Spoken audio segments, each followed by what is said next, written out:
I did my homework and watched each Final Destination movie as preparation for this new release. So join me as I talk about Final Destination Bloodlines, as spoiler-free as possible, here on the Film Podcast. I've just seen Final Destination Bloodlines, and all the other ones as well, but like at the weekend. So there you go. I mean, it's done, right? It's done. Final Destination Bloodlines is done. What do we think of this movie? One of the questions you've got to ask yourself is, do you need to see the other ones to be able to enjoy this one? Well, I can safely say that no, you don't. You could just go into this having never seen any of the other ones or having seen some of the other ones. But if you have seen all of them, it does bring a certain charm to this that elevates it slightly. On its own, it's really good anyway. It's really good in a Final Destination kind of a way. But if you have seen all the other ones and you know of it all and it's fresh in the mind, then it's even better. And in fact, I'll go one further than saying it's even better. I'll say that it's pretty awesome. It's pretty awesome. So there was a movie out not long ago. In fact, I did a review of it and it was called The Monkey. And you can watch that review right here if you want. What I'll say about this is, in my review of The Monkey, I mentioned the fact that the movie The Monkey is very, very much like a Final Destination film. You know, the way that stuff happens to people. In that, it's kind of crazy and zany and a little bit like, wah. Well, this is very similar. I think this has got the edge on it. The thing about the Final Destination films, the thing that I find interesting about them, is they are bad. Alright special effects, cheesy scripts, and certainly cheesy acting. But they've got this charm about them that you just can't, I don't know, you can't ignore that charm. This has got a charm to it. Gore is why we're here. Gore is the reason why we're here watching this. There's no other reason. This provides a sensational amount of gore.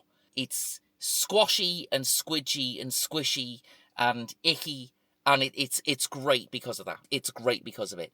There was a few moments where I had to look away. In fact, I did. And I don't do that very often.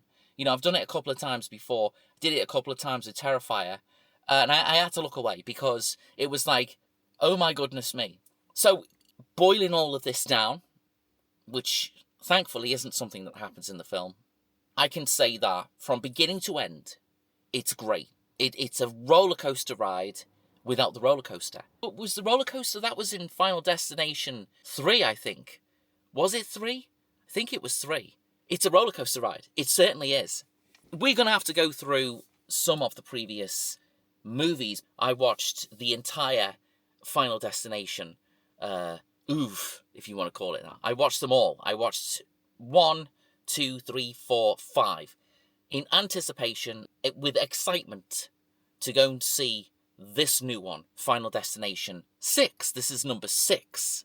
It's called Bloodlines. Why is it called Bloodlines? Well, alright, let's go through a little bit of the story. You might have seen the trailers. If you've seen the trailers, I'm not going to give away anything. There are no spoilers involved in this review. I'm not doing that. You should experience this one without knowing anything about it. So we can talk about what's in the trailer, and we can kind of talk about the film around what you see in the trailer, because I think that's all right. There's no spoilers in that case. The trailer doesn't give everything away, and that's great. Having seen it, there's plenty more icky-ucky stuff in there. There's plenty more icky-ucky stuff in there, definitely. That's gone off. It's always going off, this thing. All right, let's start her up, and let's see how we get on here. Yeah, I reckon we should take this on the road with us because, you know, we can talk about Final Destination Bloodlines whilst we're on our way back. But I've come to a different cinema today because I wanted to experience something called XL, a big X and a big L. So I wanted to experience that. I wanted to see Final Destination in XL, and I got to see it in XL. Well, it was great. I mean, you know, it would have been fine seeing it anywhere, I suppose, but seeing it in XL, whatever that is, louder, bigger, stronger, funkier, whatever. XL was good. It was good. It enhanced the experience of Final Destination 6 Bloodlines. You know, some people like to go on holiday. Some people like to go to nice fancy restaurants. Me, I like to go to different cinemas and experience films in different places, and all of that. Weird hobby. What a hobby I've got. And that's why I find myself here in this place. I mean, where the fuck am I? But there you go. Anyway, it's fine. It's all good. Final Destination Bloodlines begins with a kind of... It begins in the sky, essentially. What I mean by that is it starts off in a sort of... like a sky tower restaurant thingy. You know, we've got Iris, right? She's there and she's with her partner. They're going for a nice meal in a brand new restaurant. She gets out of the car, she's got a blindfold on. He takes the blindfold off, boom, there she is. You can see it. It's there, the Sky Tower restaurant-y thing. It's all about having a good time, having a good meal, all of that stuff. They pack themselves in the lift that takes them, whatever, 400 feet into the sky. Not sure exactly how high it is, but way too high for me. Mind you, the top of the stairs is way too high for me, so, you know, whatever. We end up in the Sky Tower restaurant-y thing. And, you know, it's kind of cool. There's decent food going on. There's chefs everywhere. There's flame things happening when the chefs are doing the food. And there's dancing. There's a lot of dancing going on. There's a great party happening. The dance floor, though, is glass. It's a glass dance floor because the thing is high up. And as I said, there's a lot of people having a great party. There's a band, they're playing some great music. It's all good. A lot of jumping going on the glass dance floor. I guess we're setting ourselves up for some shit right here. The dancing continues. Little Final Destination-y things happen. Stuff falls over. Bits and bobs here and there. Bit of a crack in the glass dance floor happening. Nobody seems to notice it. You know how it is. Climax of the song. People jumping up and down. Shit breaks. And shit falls. And it's like... oh my God. And from that point, we're back. We're in the room with the Final Destination thing. It's all happening. It's all disgracefully, sickeningly icky. And it's also got a tinge of comedy to it. And I think that's what runs throughout the entire Final Destination movies. All of the Final Destination movies, there's a tinge of comedy to everything. A tinge of that slapstick, over-the-top, death stuff, you know? This has got that also. You can't take it seriously. But, having said that, you know, there are look-away moments. There are look-away moments. Or there is that moment where you go, ooh, the tension before something icky happens. They just build it enough for you to feel like something's going to happen, rather than it kind of take you by surprise. But then they also do the take you by surprise thing a couple of times as well. They don't overdo that. Like I say, they do well-timed scares, but they're not those cheap ones that you get in a lot of other horror films, you know? So basically, yeah, it's got those great moments in it. And I think that's what we're there for, right? We're there for the gore. We're at the Sky Tower restaurant, and shit goes wrong, basically. And the whole damn thing ends up just... well, it just ends up on fire and falling apart. Literally. People are falling from that height, blood everywhere, screaming everywhere. Horror, essentially. Horror is everywhere. That happens. It's very satisfying. If you love horror stuff, if you love gore, if you love all of that kind of thing, the intro to this has got everything you'd ever wish for. Amongst all of that, it manages to dredge up this charm that all of the other Final Destination films have got. Now, this weekend, I watched every single Final Destination film that's ever been made, and that's 5 of them, essentially. The thing about Final Destination films is they're not very long, and that's a good thing, because it means you can kind of digest them all quite quickly and easily, but it also means that it doesn't waste any time getting to the point, which in this case is people's heads coming off, people getting melted in tanning salon thingies, people having accidents in the garden with certain lawnmower-y things, all stuff like that going on. It doesn't waste any time. It goes through them all. The other thing about them, and that includes the new one, is I don't think it overdoes it. That's the thing. It doesn't overdo it. It doesn't go too far. What I mean by it doesn't go too far is, you know, it doesn't have like a million of those kind of kills in it. It just focuses on its lore, because the Final Destination lore is unfolded fully in this one. This one has got an explanation as to why everything happened in the previous ones and how they all link them together. The interesting thing about Final Destination 1 and Final Destination 5 is the fact that Final Destination 5, sort of the last one before this, it sort of loops back on itself. It goes back in a circle. And you don't know that until the end. You know, Final Destination, the first one, it came out in the year 2000. That's when Final Destination came out. And then I think the other ones came out like 3 years apart. For some reason, we've had since 2011, we've had no Final Destinations. There has been no Final Destinations.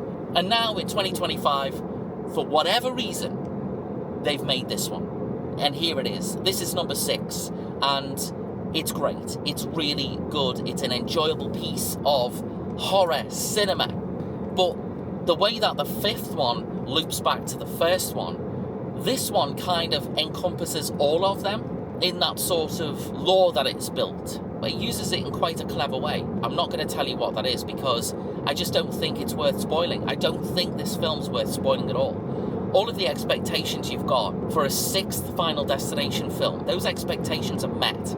I've got to admit, I enjoyed myself. I thought this was a riot. It really was a riot. As I say, we start off in 1968. So, you know, even seeing all of that in 1960, it's like, you don't know where this is going to go. You've no idea where this is going to go. We get that horrific scene that we always get at the beginning of a Final Destination film. We get that kind of flash forward moment. That whole horrific thing happens, which is something we've seen and enjoyed in all of the Final Destination movies so far. It actually goes forward to now times, and we kind of pick up the story from there.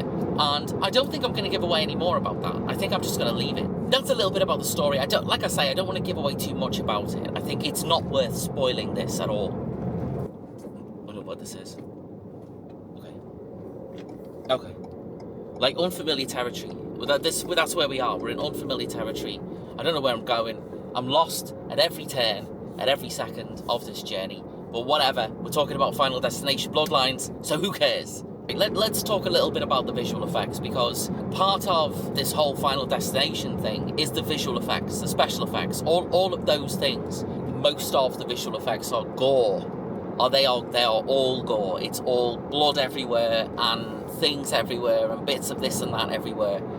All of that going on. If you tread that fine line between completely over-the-top bonkers, funny, and serious drama, kind of icky, horrible stuff, then I think Final Destination does it really well with its gore. And this one is no different. This one's got some really good gore moments in it. I think they lean a little bit too much on CGI gore, but that's okay. That's fine. I don't think that's a big problem. I think it's daft enough and crazy enough for you to be able to go, oh my god, that's horrible. And then you kind of notice that it looks a little bit shonky. We can deal with that, because when you're on board with something and, there are some weird special effects or there are some weird moments in the story or whatever it is, if you're on board with something, you can kind of forgive it for that. It's just a genuinely enjoyable experience. Bad special effects and all, they add to the charm of it. They do. They did a good job. They did a good job. They could have completely fucked this up. But they didn't. They made it exactly like all the other ones. There was none of that taking itself too seriously nonsense. It's not stupid. It's not annoying. It's not any of those things that it could have been so easily. Perfect. Perfectly balanced. The direction of it, right? I mean, I suppose the one thing about these films is, as long as you get all the gory bits right, then you're onto a winner. And I think, again, the opening sequence of this, it had a little bit of the Towering Inferno feel to it. And maybe that's because it was in a tall building. But it did have that. It was interesting, the fact that they did that 1960s thing. And the way that sequence is directed is really good, because you get the scale of everything, on top of that big tall tower thing. You get that ominous feeling at the same time. And it all blends really well. Brilliant stuff. I mean, it really is good stuff. Alright, so let's do a Final Destinations ranking. Before I went to see Final Destination Bloodlines, I kind of thought, well, okay, let's talk about the ranking of all the Final Destination films, because some are better than others. Well, I suppose one of them is not that great, but I'll explain why in a moment. Given we're on the 6th one, right, so we'll find a place for the 6th one in a minute, but let's go through the other ones first. I've got my favourite Final Destination film. Again, we're not putting 6 in this just yet, but my favourite Final Destination film is number 2. I think the second one is my favourite one. And there's a generation of people, of which I'm one of them, which cannot, will not, or has a mortal fear of driving behind one of those logging trucks. Now, I saw one the other day, and it made me laugh because I thought, right, Final Destination, okay, immediately thought of that. Anyone that sees one of them and has seen the Final Destination films knows exactly how you feel when you see one of those trucks with the logs on. It's like, get me away from it. Please fucking get me away from this logging truck. I do not want to get involved in this at all. And that's Final Destination 2. And I think the freeway wreck sequence in that movie is genuinely horrific. I mean, it is disturbingly horrific. A lot of what else happens in that film is also interesting and fun and everything else like that, but it really is a spectacular opener. It really is. So the second one is definitely my number 1 Final Destination film. Then I think Final Destination 1 follows that. So the first Final Destination film is the one that I'd put at number 2 in terms of the rankings. And the reason why I'm saying that is because I think that the main character in that, right, watching it recently, refreshing myself with it, I reckon that the main actor in that first movie is pretty awful. I mean, he is. He's quite a terrible actor, which is fine, because, I mean, he was extremely young at the time, and I guess nobody knew what Final Destination was going to become. Nobody knew there was going to be 6 movies. He's in it, and he's not very good. He doesn't ruin it, of course not. He doesn't ruin it, because it's a really great first movie in a really great sequence of movies. It's just, on rewatching it from all those years ago, it is a little bit wooden, let's say. A little bit wooden. So yeah, so basically I'm putting Final Destination 1 in second place. Then I'm putting Final Destination 5 is the number 3 best Final Destination film. And I'm saying that because the thing I mentioned earlier, when Final Destination 5 loops back on Final Destination 1, which is a really clever thing to do. And it works really well. And you do not know that until you've watched it. You don't know. You don't realise what era it's set in. It doesn't give that away throughout the entire film. But when you rewatch it, there are clues everywhere. Clues everywhere. Then when it does get to the end, you do realise that they're boarding the plane that's about to go boom. Then you think, this is fucking clever. This is great. I did not expect that. Well done. And that's why it's the 3rd best one. Final Destination 3 is my number...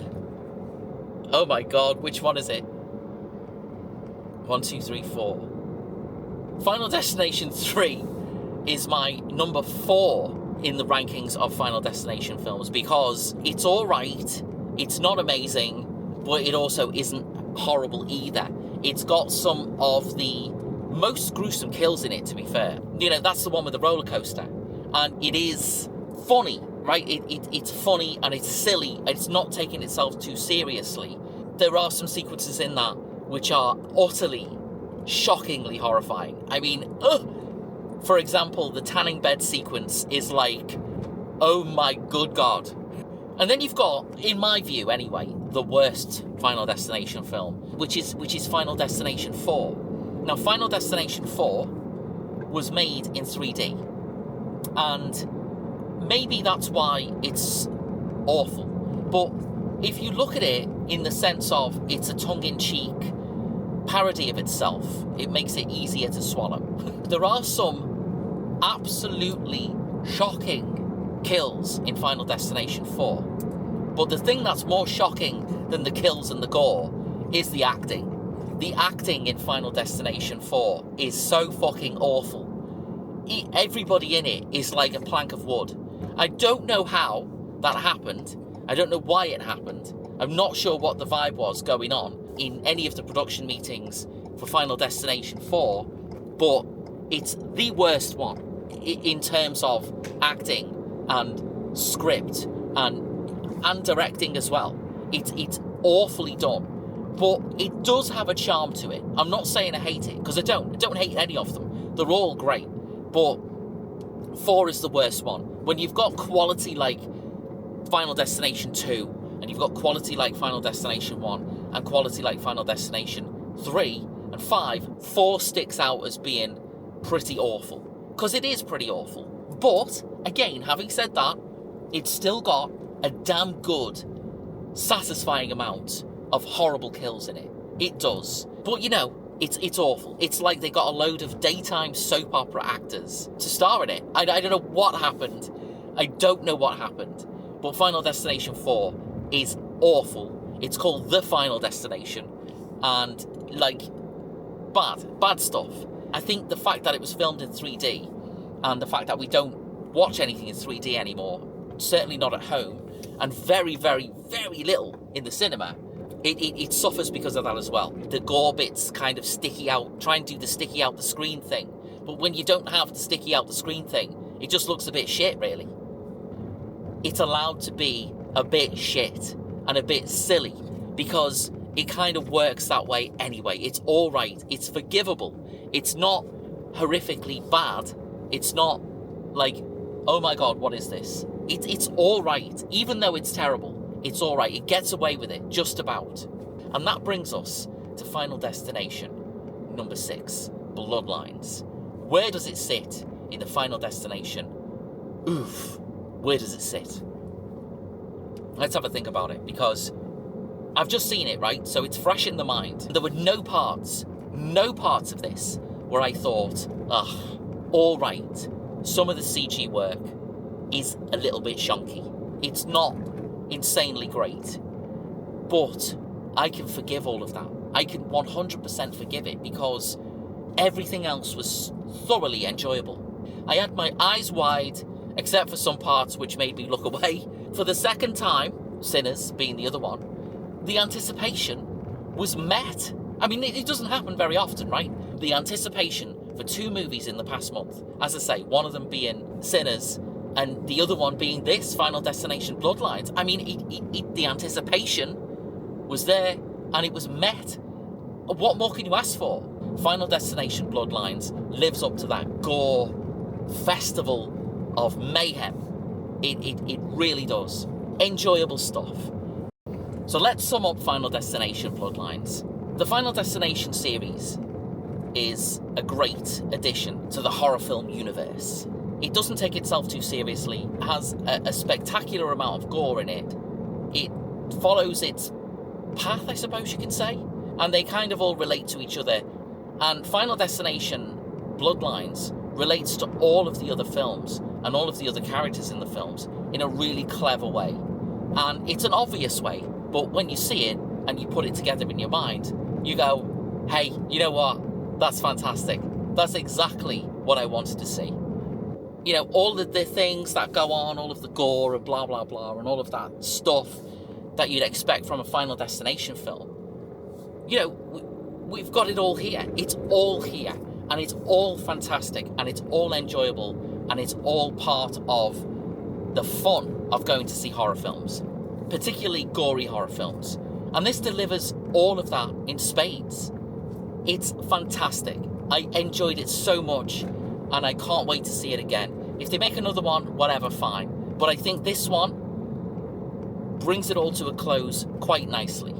Or does it bring it all to a close? I don't know. The callbacks to the previous ones that we see in this, the way that this is structured, and the way that it focuses on a family rather than just kind of random people, is also interesting, and it's fun, and I loved it. I thought it was great. Final Destination Bloodlines is an awesome addition to the Final Destination universe. And where do I put it in my rankings? I think this is the second best Final Destination film. I think Final Destination 2 is the best one. And Final Destination 6, Bloodlines, is the second best one. So, go and see it. I recommend this wholeheartedly, particularly if you enjoyed the other ones. If you enjoyed the other ones, then it's a no-brainer. Just go and see it. But if you don't know anything about Final Destination, you don't know anything about the history or the lore or the other films or whatever, you can go and watch this and you'll be safe in the knowledge that you'll get a great, gory, fun horror film experience, because it delivers that perfectly. So, thank you for watching. Take care of yourselves. Watch out for the signs. And I'll see you again soon.